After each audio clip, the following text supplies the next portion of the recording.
안녕하십니까. 시사뉴스입니다. 쉽게 납득하기 어려운 보건당국의 규정 탓에 죽음으로 내몰리는 환자들이 있습니다. 이름도 생소한 신경내분비 종양 환자들인데요. 이 병은 호르몬을 생성하는 신경내분비 세포에서 생긴 종양으로 인구 10만 명당 1.5명꼴로 발생하는 희귀 질환입니다. 국내 환자는 1000명 정도로 추정되지만 이 병에 대한 정확한 치료법과 진단법이 없어 병명을 알지 못한 채 죽는 환자도 많다고 합니다. 무엇보다 이 병의 치료를 위해선 극심한 고통을 수반하는 화학요법을 되풀이해야 합니다. 삼성서울병원 특수암센터에 따르면 이 같은 치료법도 일종의 생명 연장에 지나지 않는다고 합니다. 하지만 서울대병원 핵의학과에 따르면 이 병은 치료가 불가능한 병이 아닙니다. 바로 루타테라 치료법 덕분인데요. 현재 다국적 임상시험이 완료된 단계이며 생존율도 신약치고는 엄청 높은 수준이라고 합니다. 치료 원리도 간단합니다. 신경내분비 종양을 표적하는 단백체에 부착된 진단용 방사선동위원소 갈륨 68을 치료용 방사선동위원소 루테슘 177로 교체하면 됩니다. 루테슘 177 도타테이트라는 방사선동위원소 의약품을 해당 암세포에 달라붙도록 투여해 파괴하면 됩니다.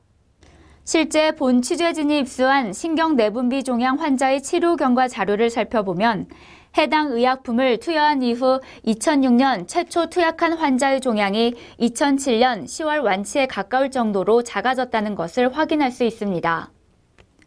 화학요법 항암치료에서 흔한 부작용도 거의 없습니다. 강건욱 서울대병원 핵의학과 교수는 방사선이지만 표적 타겟형 치료이다 보니 종양이 있는 부위에 집중해서 방사선량을 늘릴 수가 있고 종양 외의 장기는 건들지 않아 머리가 빠지는 부작용도 없다고 말했습니다. 해당 의약품 경우 서울대병원에서도 소량이지만 어렵지 않게 생산할 수 있다고 합니다.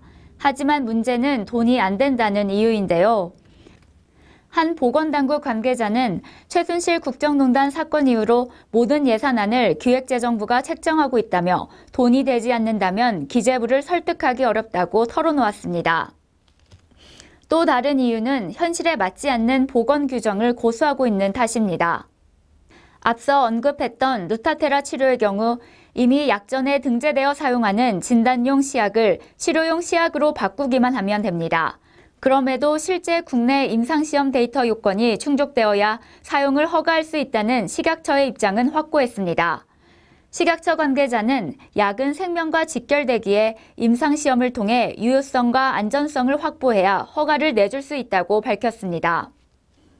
암 말기인 환자가 적절한 치료제가 없어 치료를 포기할 상황에 이를 경우 의료당국이 시판 승인 전에 신약을 공급해 치료 기회를 주는 동정적 사용 승인 계획에 대해서도 국내 임상시험 계획 승인이 필요하다는 것이 식약처의 기존 입장입니다.